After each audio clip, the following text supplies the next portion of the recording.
Well, a very good afternoon on the 4th of September. Absolutely stunning day. A kind of busy morning, but I've got loads and loads of stuff to load. Unfortunately, just going to have to be patient because obviously you've got to be out and about. Plenty of time in the winter for loading summer and early autumn material. But I stopped at this lay-by because I'm heading on to the Wage Road to do the north section. But I can't believe that all this mint is just sitting here.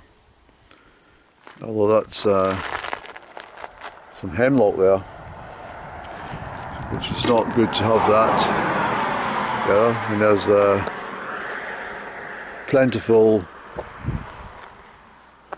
yarrow and stuff there, all scattered and amongst the vegetation. Anyway, I shall not chat too much here because,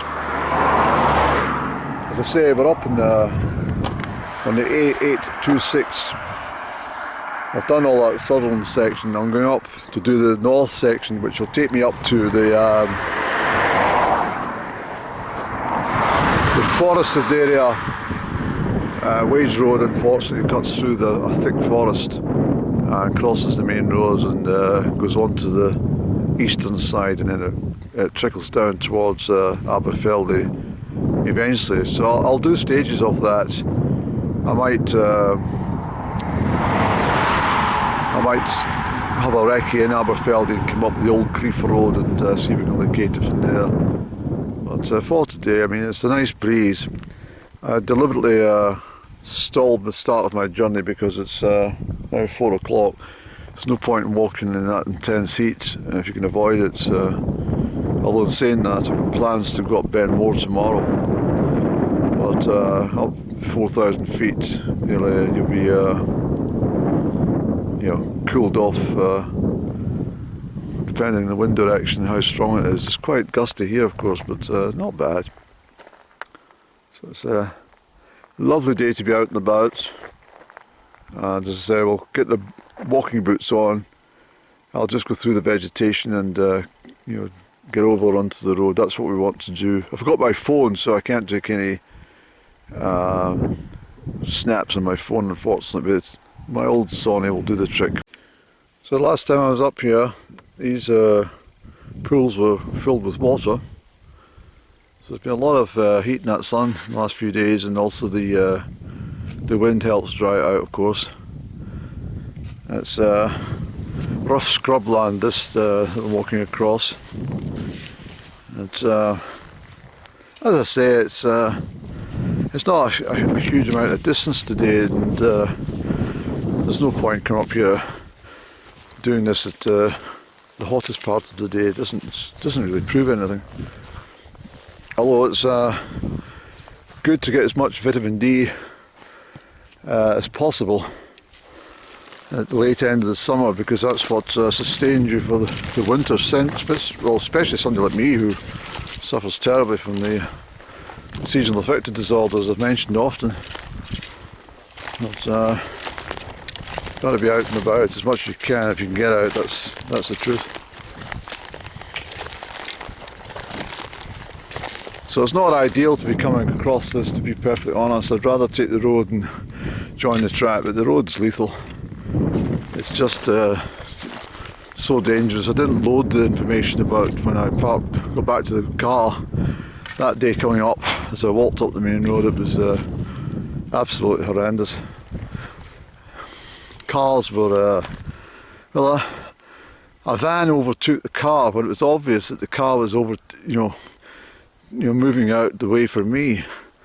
The damn fool, the guy in the van.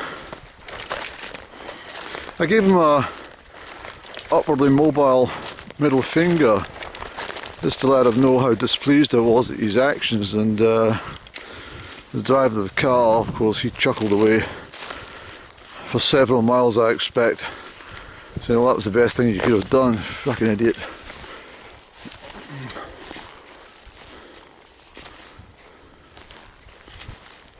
So we're going over that way.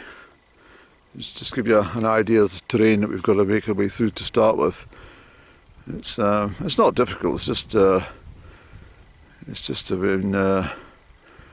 larger steps and higher use of your lifting of your knees to get over the tops of the heather. And so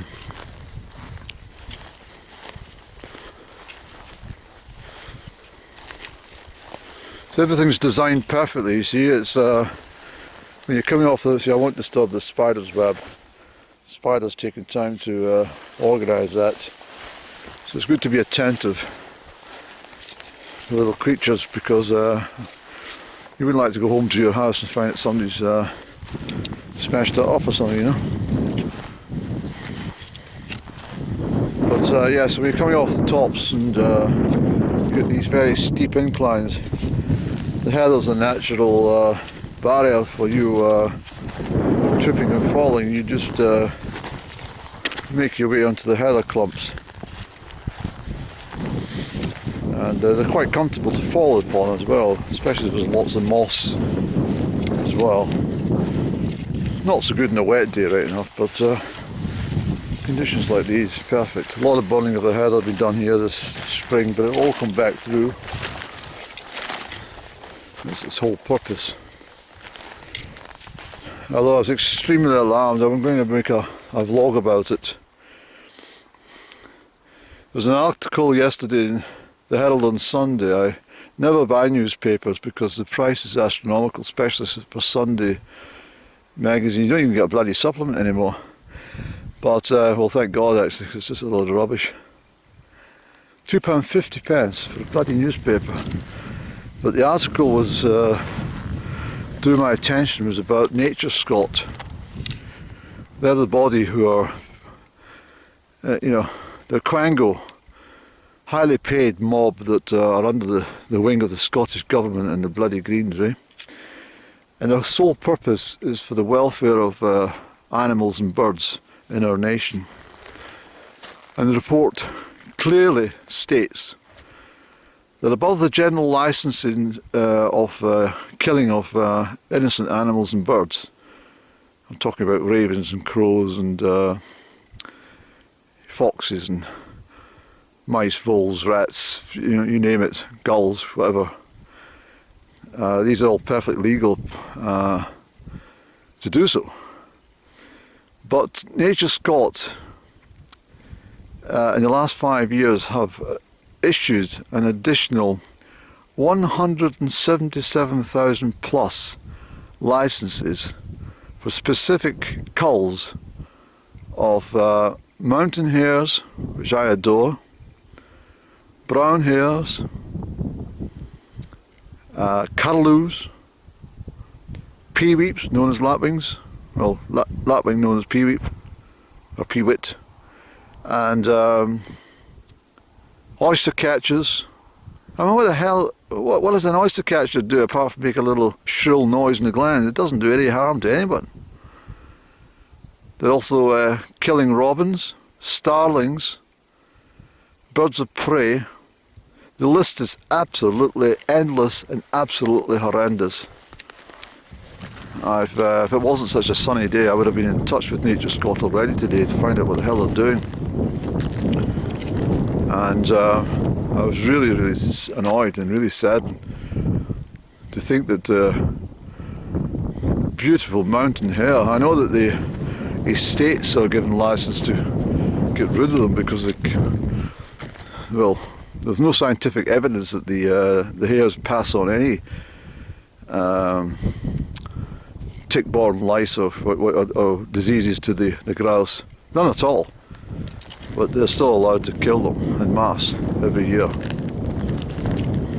It's a murderous situation. But killing robin, I mean, no wonder the landscape is completely bereft of all wildlife nowadays. I've noticed this over the last 10 years, but that's my answer been given.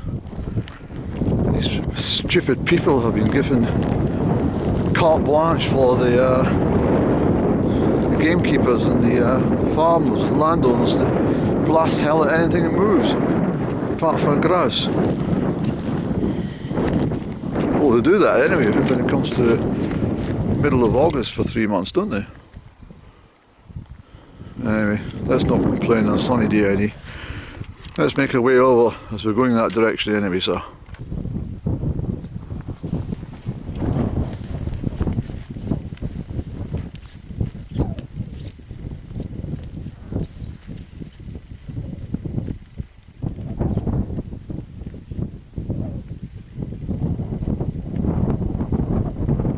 Okay, so that's the view south.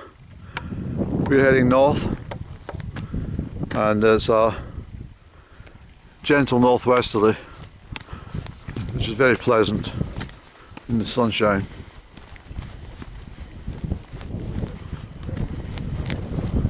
Well,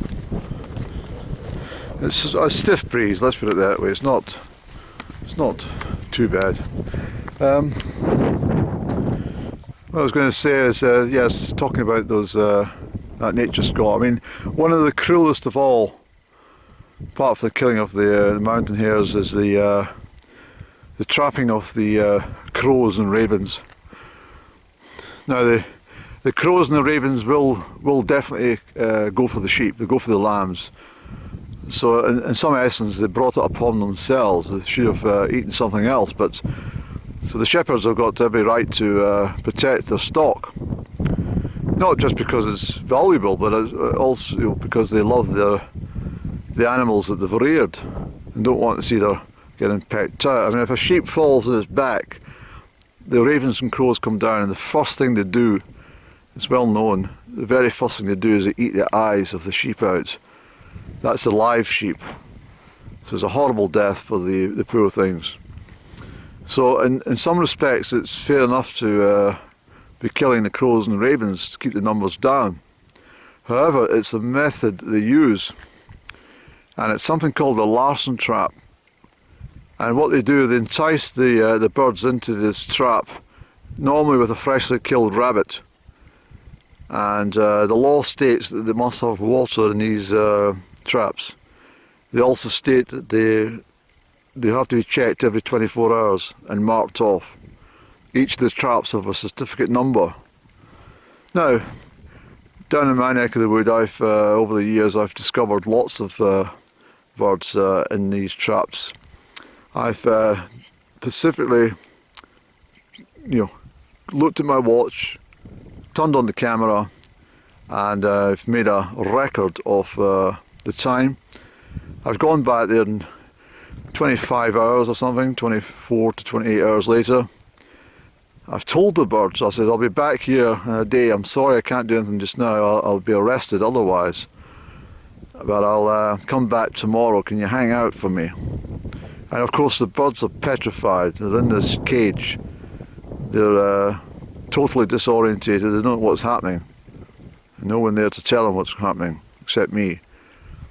But I go back, and if I find that the marker's not been scored off, and there's no fresh water, or the birds have either got to be killed within a 24-hour window, or set free.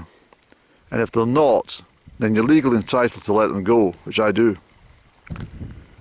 But it's a horrible thing to come across in the countryside, these larcen traps. They're built from wood, and they're all meshed up wire netting. And they're built in such a way the birds can get in, but they can never get out unless I come along to help them. But also I have to tell you that on the other side of the coin, as I mentioned, I understand there's a purpose for these, and the fact it's illegal to mess with them. So therefore I give the shepherds ample time, or the gamekeepers ample time to do what's legally bound by them. And if they don't, then there's nothing they can do about it, because they've been breaking the law themselves. So the birds get free. And I remember setting 3 at once free. I've never seen such pleasure in 3 birds' faces in my whole damn life. They fluttered up, they couldn't believe it. They were out, they circled the entrapment place several times just to make sure that they weren't dreaming, and off they went. Now hopefully they learnt the lesson and didn't touch any lambs or sheep again, but that's the story. Anyway, let's push on, Annie.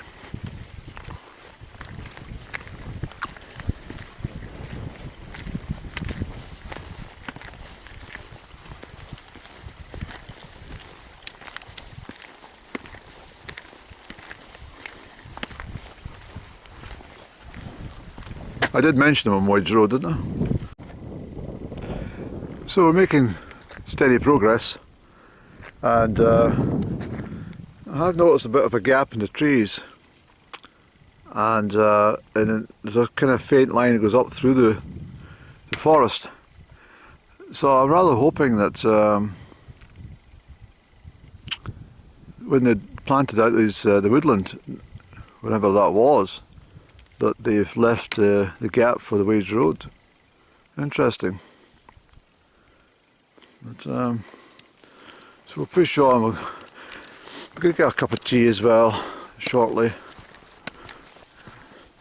The one I was done yesterday was absolutely amazing. There was a lot happening.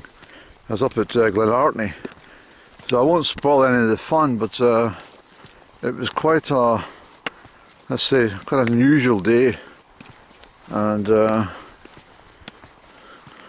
I'm still here now, haven't I? But to be all honest, it was rather foolhardy of me to enter into the military zone. But there we go. I'll explain all in that upload when I do it. Anyway, let's keep trundling on then. Okay, so that's the trackway through this. This is Wage Road, look.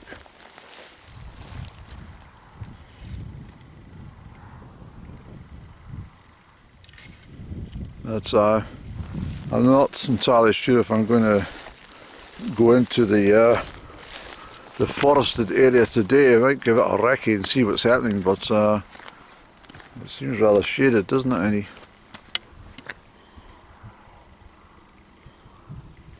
I think what we'll do, we'll plop ourselves on this stone, we'll have a cup of tea here. This track bends its way up onto the higher slopes. Round that way is the wind farm.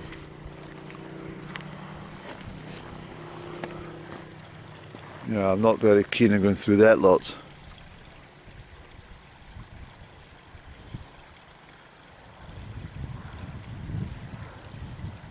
No, not at all. That's all right on a winter's day if it's hard frost, but not on this. You can see the deer track there. You're out of the sunshine, and it's there's a higher possibility of picking up ticks onto your skin and stuff. I've got a big event tomorrow, so I'm not bad. I've done this little stage. All right, with there I am.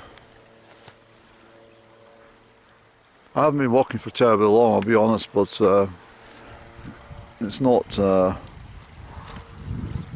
for a huge amount of miles a day anyway. I'll check. No, I'm not particularly keen on doing this one, that section, to be honest. It's pretty boggy underfoot.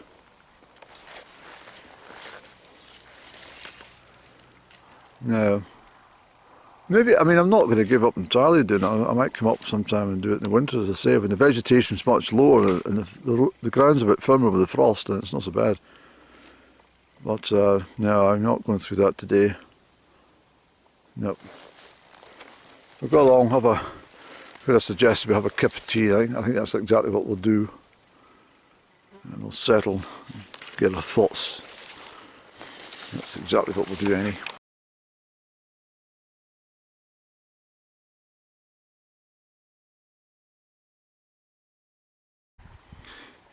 I suppose in a way it is quite a strange place to be sitting at 5:25 on the 4th of September. But everything's always unfolding, and what was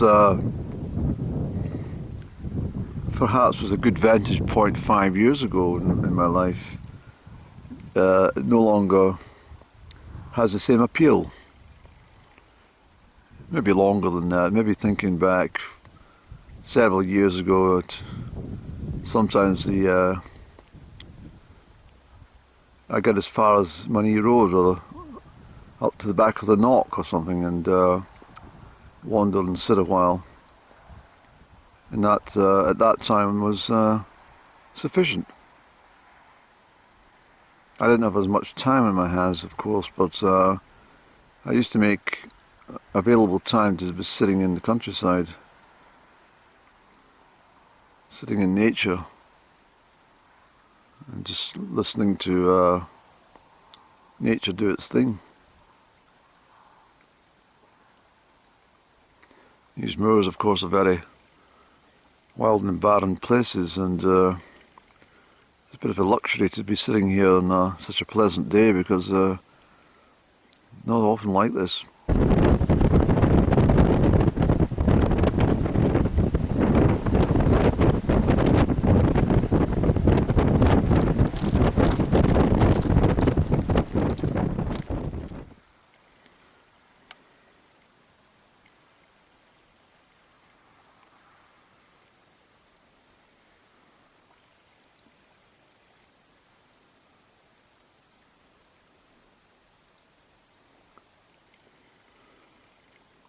Of course, you don't find this sort of peace, you know, in your own environment. Not really.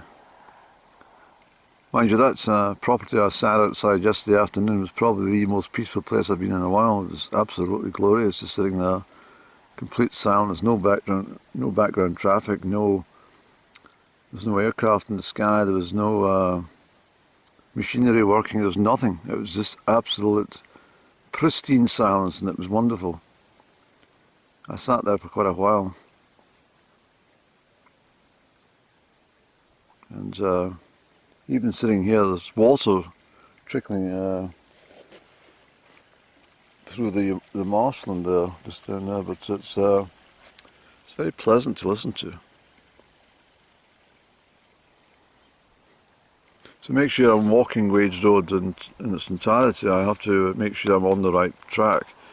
There's a bit of a deception, this pathway, because I came across, it was only as I started to look down I saw these mounds and I thought, that looks more like it, and I was correct. So I'm heading back this way, making sure that I'm not missing a step. The area behind me that I showed you in the woodland will have to wait. I'll probably do the Aberfeldy section up to Gatehouse Nursery, can't speak, to the Gatehouse Nursery, and then do the Gatehouse Nursery up onto the top, and that will leave that woodland section for a winter time. Of course, remembering there's limited daylight, but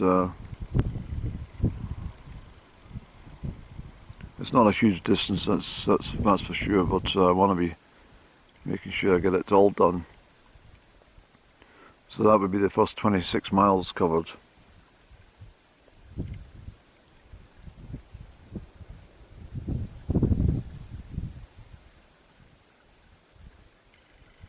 Plus that 30 odd miles from Dalwhinnie to Fort Augustus, so it's maybe slightly more. That's another part of it, so it's more than half I've done. Once I complete this section, and then perhaps in the springtime, as I mentioned, I'll do the whole thing, or I'll do at least the Loch Tummel section to Calveen and Calveen to Dalwhinnie. I know that a lot of people do that with the West Highland Way. They don't walk the entire route, they just do sections, and then add it all together and say, well, I've walked the West Highland Way. Why is my words so... I know it's the Mercury retrograde. I was wondering why I kept stumbling every time I was pronouncing everything with my syllables. Mercury's in retrograde currently, and that affects my speech and my thinking. All parts of my communication go haywire in a Mercury retrograde.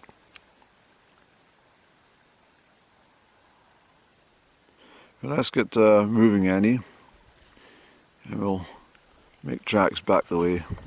What I might do is, depending on how we do time-wise, we'll maybe stop off in Glen Cochill for a little seat and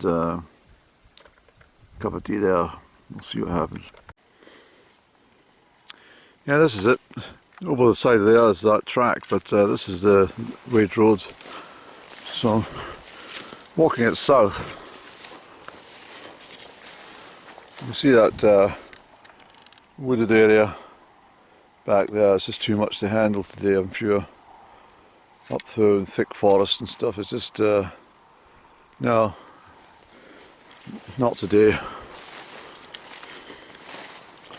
This is lovely walking in this. I've got the sunshine to my right hand side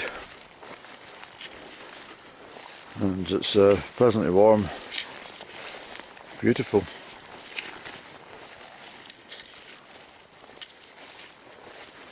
It's so peaceful and quiet, isn't it? It really is, it's wonderful. So there we go. That's just another shot of the Wage Road with the adjacent track, the new road for the estate vehicles, and those going up to check on mobile phone masts and possibly the wind farm as well, away up to the back. But that's the, I could feel every footstep I made was filled with history, Annie. It was wonderful. It was a good stretch that, Andy. It really was. So I'm thinking here, I must, yes, it circles and joins, does it? It does, Eddie, so we're not bad. We've walked that stretch. The rest of it is just the way it was. Perfect. So we industrialise the landscape in order for supermarkets to have multiple refrigerated and iced up containers in the shops, and as a result of that they can write it off for tax, and so they don't pay anything on it, like the lighting and the heating and stuff like that. It also applies to public schools, and if you walk into any government building you'll probably find you need an old-fashioned fan with you, or a programme or a magazine to flutter in front of your nose, because the temperature is set so high. Most offices and government buildings have a minimum requirement of 21 degrees Celsius, which is slightly hotter than it is just now in this lovely sunshine, with all the windows closed, of course. And people wonder why that the minute they step out of the office environment they feel like they're getting pneumonia. I know all about it. I worked in a stifling hot office. I used to say to the management, I mean, it's impossible, this is horrid heat.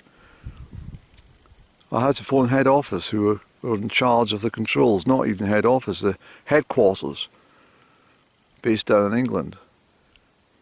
Got through to the department. Yes, can I help you? Yes, the building here is too hot.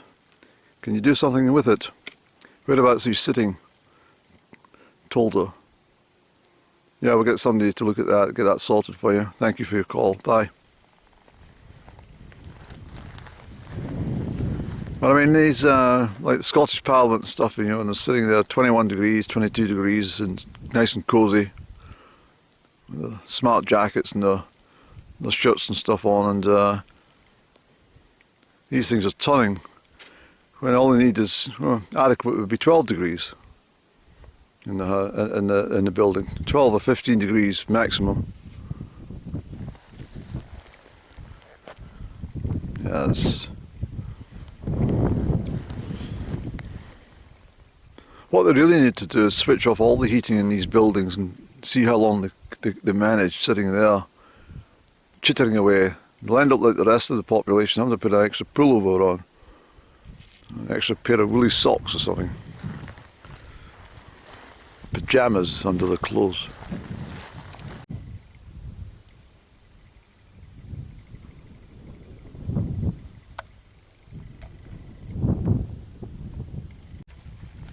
Hi, Boo Boo.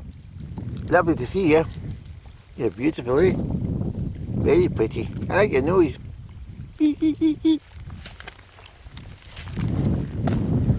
It's beautiful.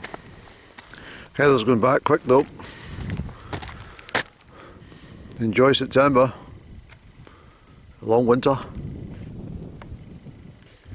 Okay, so we're just heading back to the car now. A few grouse on that moor. Luckily they're not under the rifle sights, would have been gone, but okay,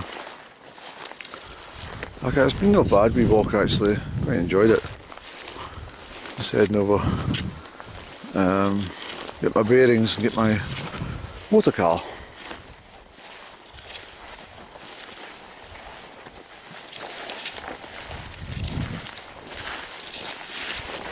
Deep heather. Difficult terrain this night to get across, especially in wet weather. This is all boggy.